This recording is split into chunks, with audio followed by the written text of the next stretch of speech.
하나님의 말씀 요한복음 10장입니다. 하나님의 말씀 요한복음 10장 우리 11절부터 21절입니다. 신약성경 페이지 163페이지 함께 읽겠습니다. 한 절씩. 나는 선한 목자라. 선한 목자는 양들을 위하여 목숨을 버리거니와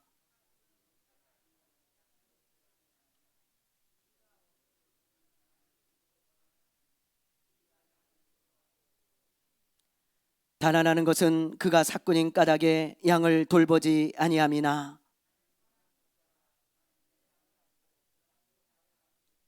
아버지께서 나를 아시고 내가 아버지를 아는 것 같으니 나는 양을 위하여 목숨을 버리노라.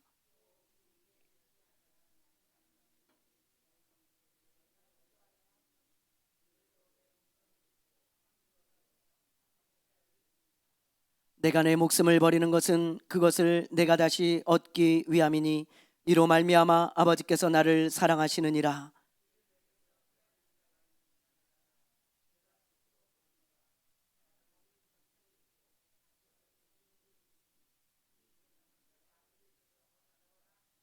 이 말씀으로 말미암아 유대인 중에 다시 분쟁이 일어나니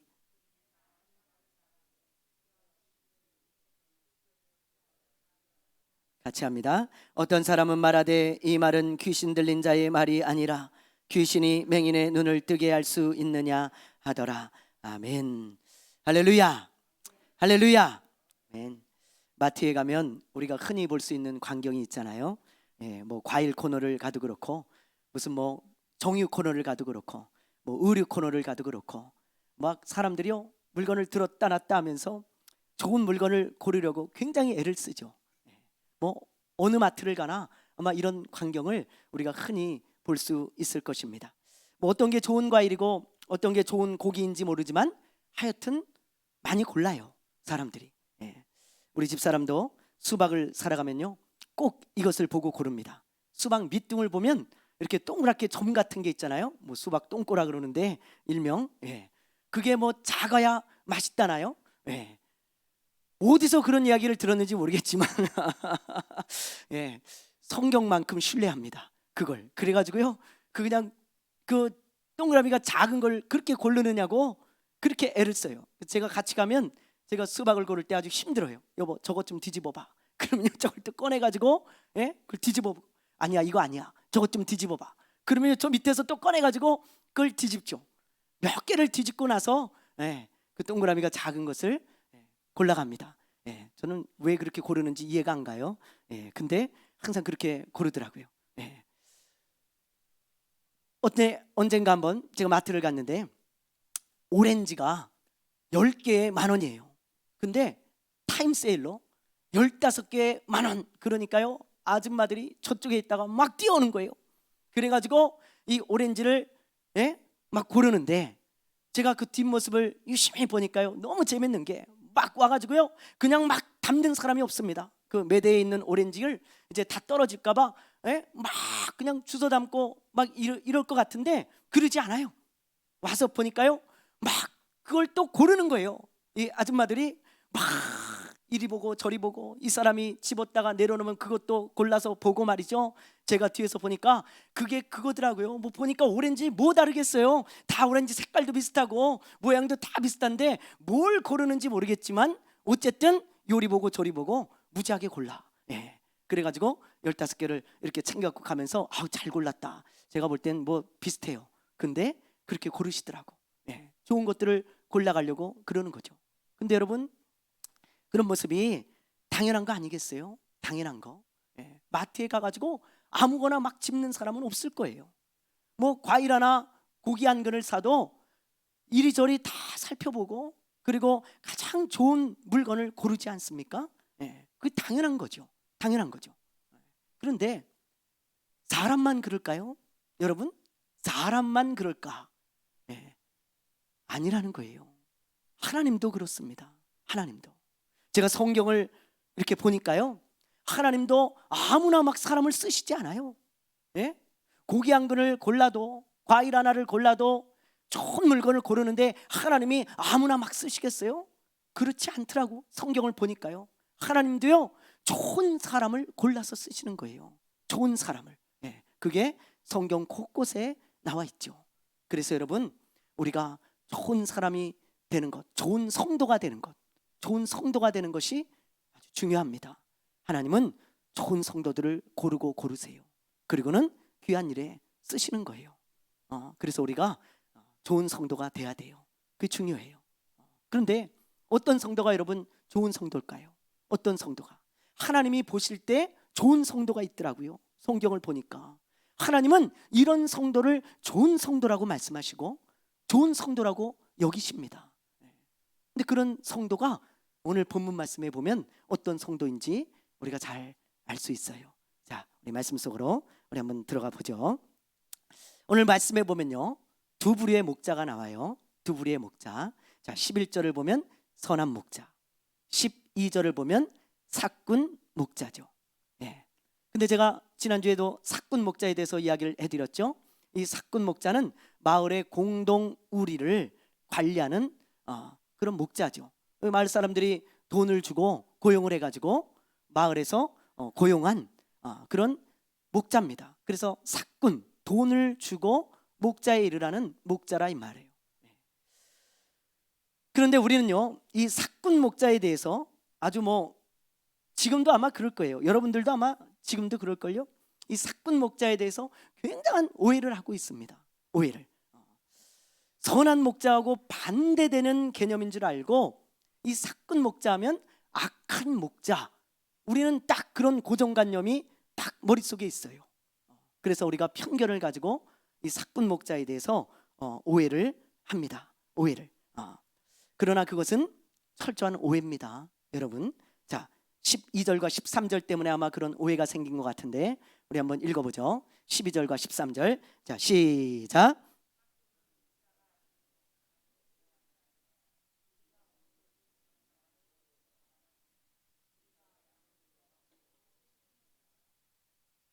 (13절) 시작. 달아나는 것은 그가 삭군인 까닭에 양을 돌보지 아니함이나.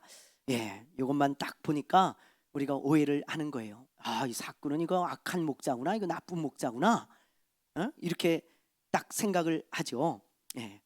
삭군은 이리가 오면 여러분 어떻게 합니까?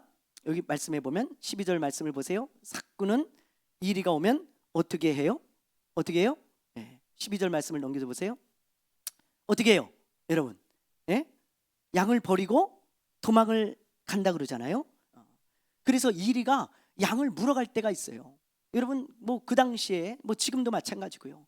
맹수들이 짐승을 물어가는 것은 종종 있는 일이고 흔한 일입니다. 그렇죠? 맹수들이 양을 물어가는 거 그 당시에도 종종 있는 일이에요. 그러나 그렇다고 해서 삭군 목자가 악한 목자는 아니에요. 악한 목자는. 왜냐하면 여러분 한번 입장을 바꿔놓고 생각해 보세요. 제가 여러분들에게 한번 질문을 한번 해볼게요. 여러분들이 만약에 돈을 받고 고용된 목자라고 한번 생각해 보세요. 돈을 받고 고용된 목자.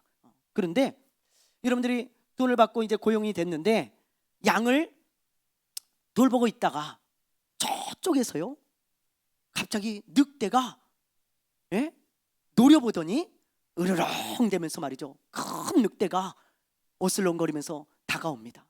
근데 가만히 보니까 한 마리가 아니고 세 마리예요. 세 마리. 너무 깜짝 놀랐겠죠? 네. 그래갖고 그냥 이 세 마리가 양을 잡아먹기 위해서 이 이리 굉장히 크잖아요. 이리가. 그 이리가 막 군침을 흘리면서 여러분에게 다가오고 있다고 생각해 보세요. 여러분 어떻게 하실래요? 네. 여러분 같으면 어떻게 하시겠습니까? 1번 상황을 보다가 도망간다. 2번 물려 죽더라도 싸운다. 여러분 어떤 선택하실래요? 여러분 같으면. 우리 안수 집사님 몇 번입니까? 2번이요? 2번이요? 2번이요? 물려 죽으신다고요? 참 대단한 분이십니다. 우리 안수 집사님. 우리 동수 집사님 같으면 어떻게 하겠어요? 예? 1번이요. 예, 1번이요. 상황 보다가 도망가야 돼요, 여러분. 예? 예. 그렇지 않겠어요? 늑대가 세 마리가 몰려와가지고 지금 죽게 생겼는데 지금 여러분, 돈이 문제입니까? 양이 문제입니까? 도망가야 되잖아요. 도망가야 되잖아요. 그런 사람이 아마 대부분일 거예요. 아마 양을 위해 죽는 바보 같은 목자는 아무도 없을 거예요. 그렇죠? 네. 그게 여러분 나쁜 게 아니고 당연한 거죠. 그래서 그 당시에 사꾼 목자에 관한 법이 있어요. 법. 네. 유대인들이 보는 책 중에 이 미시나라고 하는 책이 있습니다. 미시나. 이 미시나에 보면 이 사꾼 목자들에 관한 법률이 나오는데 어떻게 되어 있냐면 이렇게 되어 있어요.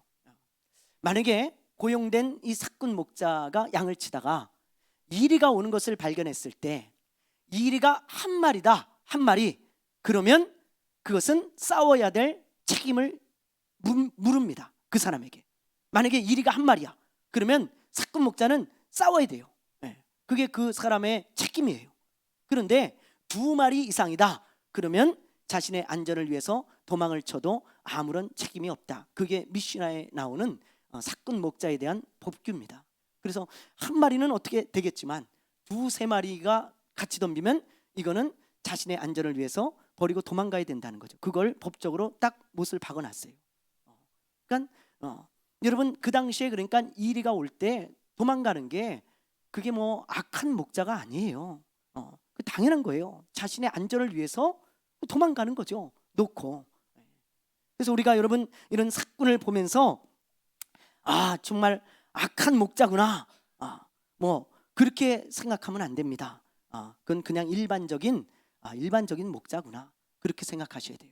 그런데 선한 목자는 다르죠. 여기 보니까 여기서 선하다고 하는 이 단어는요, 헬라어로 칼로스라고 하는 단어인데 이것은 이제 선하다는 뜻도 있지만 좋다고 하는 뜻이 훨씬 더 많이 사용되고 있습니다. 좋다고 하는. 그래서 뭐 두 가지를 혼용해서 쓰셔도 돼요. 선한 목자 또는 좋은 목자. 그런데 선한 목자라고 하면 아까도 제가 얘기했지만 여러분 이 사꾼 목자에 대한 이미지가 굉장히 대비가 되면서 안 좋아져요. 선한 목자, 악한 목자 이렇게 돼버리잖아요. 근데 좋은 목자라고 하면 이 사꾼 목자는 그냥 일반 목자, 평범한 목자. 그리고 좋은 목자는 그 사람들과는, 그런 목자하고는 비교할 수 없을 정도로 참 좋은 목자구나, 그런 이미지가 되어지죠. 그래서 여러분 좋은 목자라고 제가 이렇게 표현을 하겠습니다. 여러분 이 좋은 목자는요 사꾼이 아닙니다. 사꾼이. 보실래요? 자, 우리 14절 말씀을 한번 보겠습니다. 14절 자 읽어봅니다. 시작.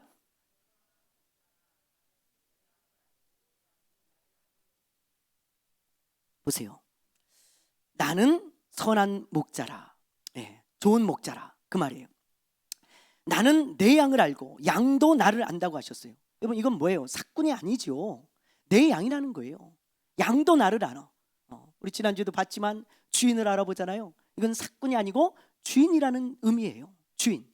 그래서 이리가 올 때 이 좋은 목자는 반응이 다르죠. 반응이 어떻게 반응합니까? 자 11절을 보세요. 11절 우리 한번 읽어봅니다. 시작.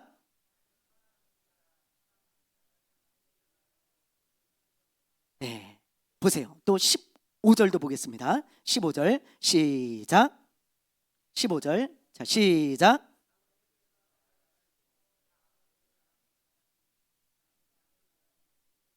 네, 마지막으로 우리 17절 우리 한번 보겠습니다. 시작.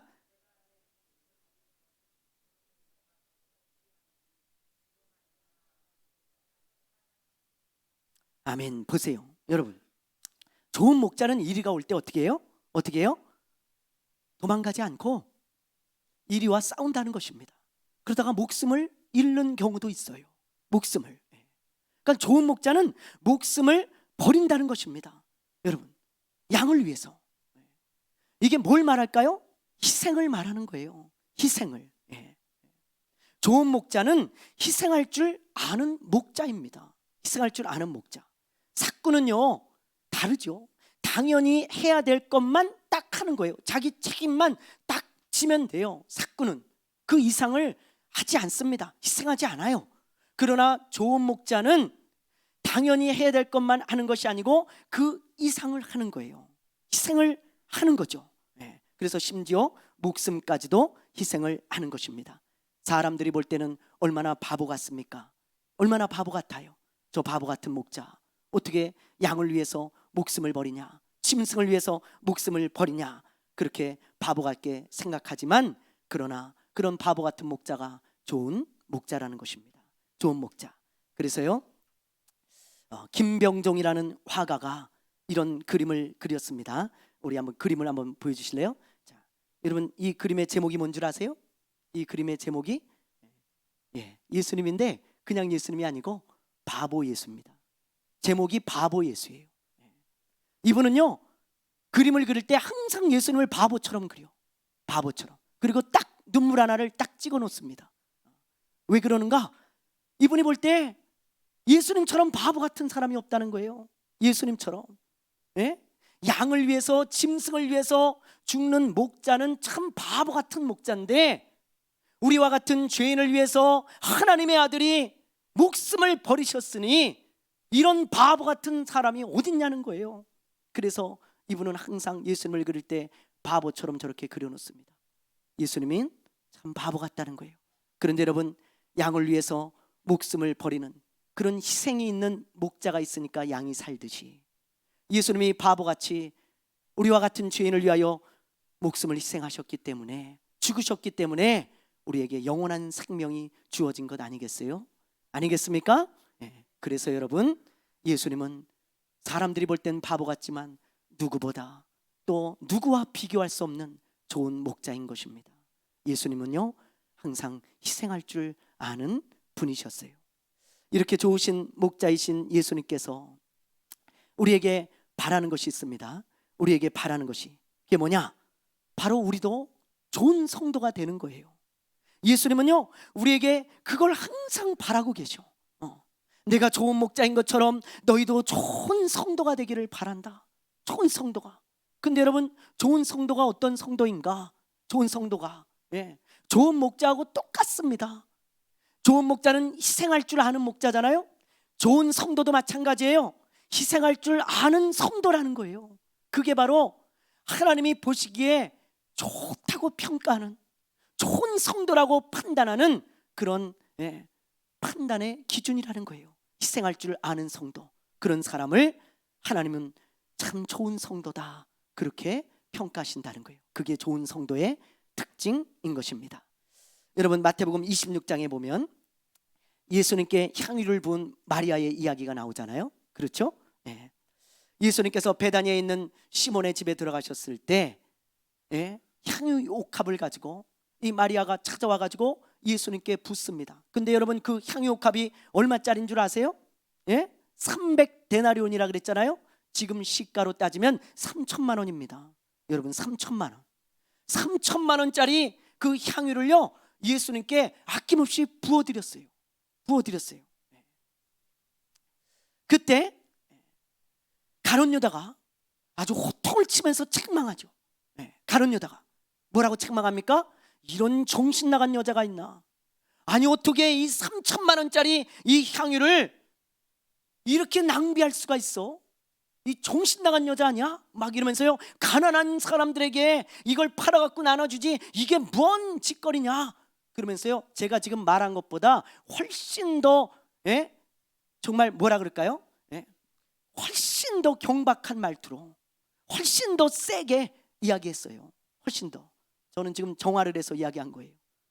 그런데 예수님은요, 예수님은 반응이 달라요.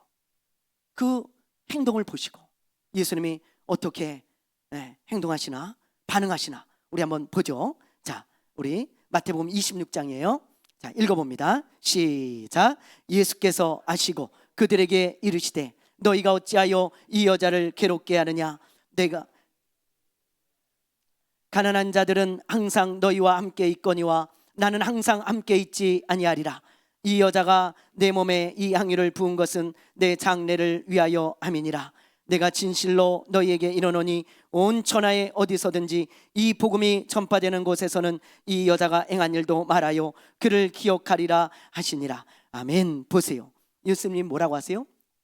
마리아를 크게 칭찬하시면서 오히려 가룟 유다를 책망하시는 것을 보게 되어집니다. 여러분, 네가 어찌하여 이 여자를 괴롭게 하냐?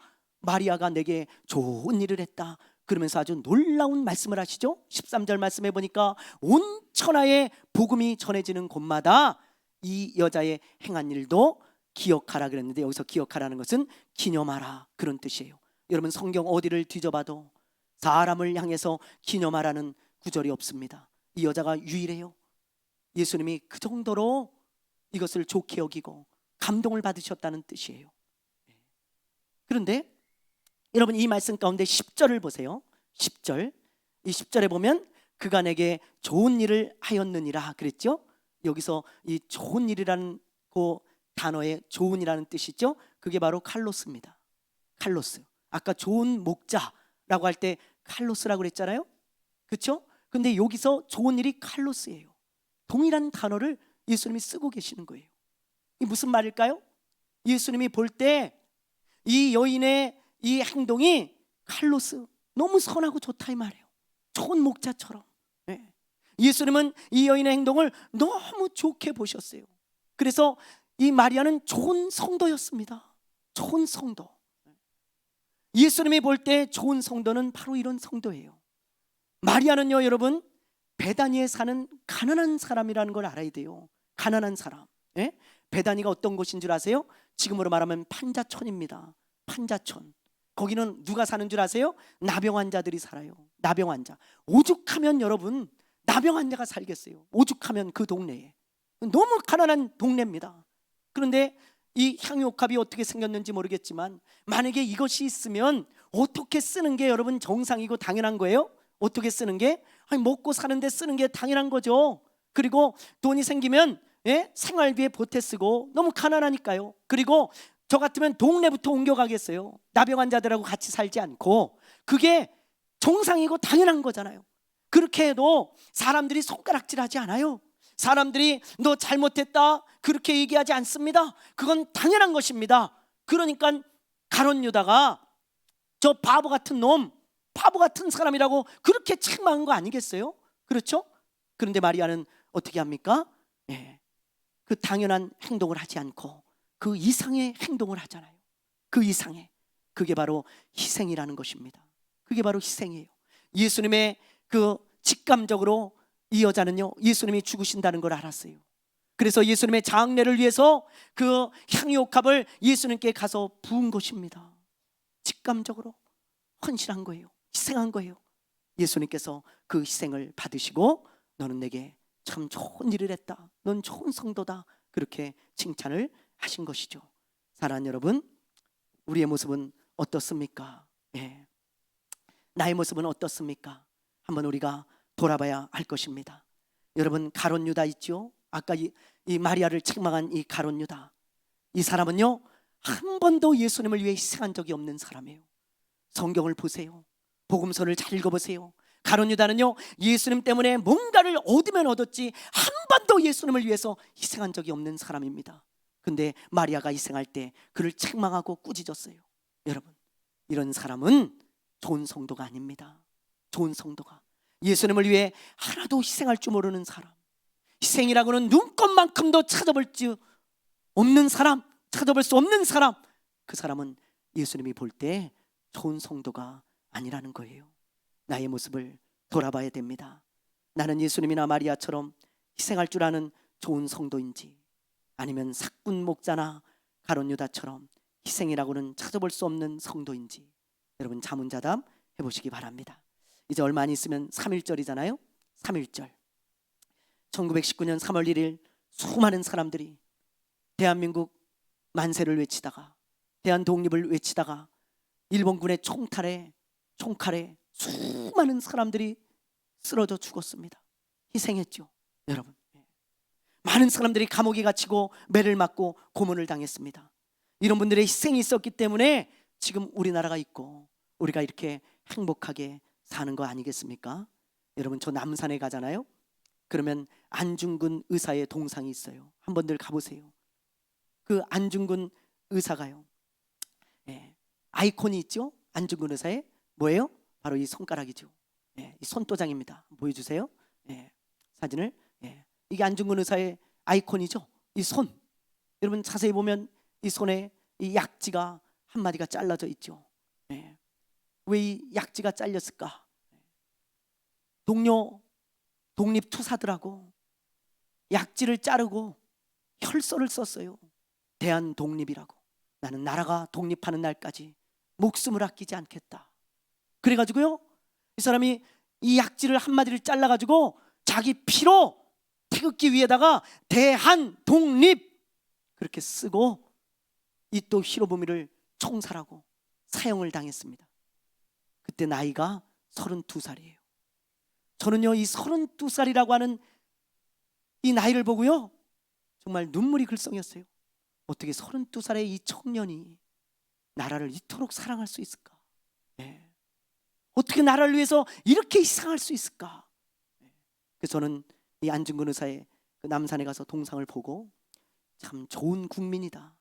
좋은 국민. 이런 좋은 리더들이 우리나라에 있었기 때문에 우리나라가 이렇게 세워지고 또 우리가 이렇게 있는 거 아니겠습니까? 여러분, 이분들은 참 좋은 분들이에요. 좋은 분들, 희생할 줄 아는, 예? 자기만 생각하지 않고 정말 나라를 위해 희생할 줄 아는 그런 좋은 국민이었던 거죠. 여러분, 우리 교회가 창립 기념일이 3월 1일입니다. 3월 1일 날 2013년 3월 1일에 하나님이 창립 예배를 드리게 하셨어요. 가만히 제가 생각해 봤어요. 하나님이 왜 3월 1일에 우리 교회 창립하게 하셨을까? 그랬더니 그런 생각이 났습니다. 3월 1일 날 수많은 이 국민들이 나와서 대한독립을 외치다가 그렇게 희생한 것처럼 너희도 하나님의 나라를 위해 희생할 줄 아는 성도들이 되면 얼마나 좋겠냐. 그런 마음이 드는 거예요. 너희들의 교회가 3월 1일 날 내가 창립을 하게 했는데 너희들이 하나님의 나라를 위해서 희생할 줄 아는 사람들이 된다면, 그런 좋은 성도들이 된다면 얼마나 좋겠냐. 너희들 때문에 하나님의 나라가 세워지고, 너희들 때문에 하나님의 나라가 부흥돼 가고, 너희들 때문에 예수 그리스도의 이름이 선포되어지고 아버지의 이름이 거룩히 여기게 되어진다면 너희들의 희생이 헛되지 않을 것이다. 우리 주님이요, 그렇게 말씀하시는 것 같았습니다. 사랑하는 여러분, 우리도 영적인 독립투사들이 됩시다. 하나님의 나라를 위해서 여러분 희생할 줄 아는 좀 사람들이 되십시오. 예수를 위해 손해볼 줄 아는 사람들이 좀 되십시오. 그래서 주님 앞에 섰을 때 정말 너는 좋은 성도였다, 정말 좋은 하나님의 사람이었다, 여러분들이 칭찬 듣고 주님이 주시는 귀한 면류관과 상급을 받으시기를 주님의 이름으로 축원합니다. 축원합니다. 축원합니다. 찬양하겠습니다. 이 시간에 찬양하고 잠시 기도하겠습니다.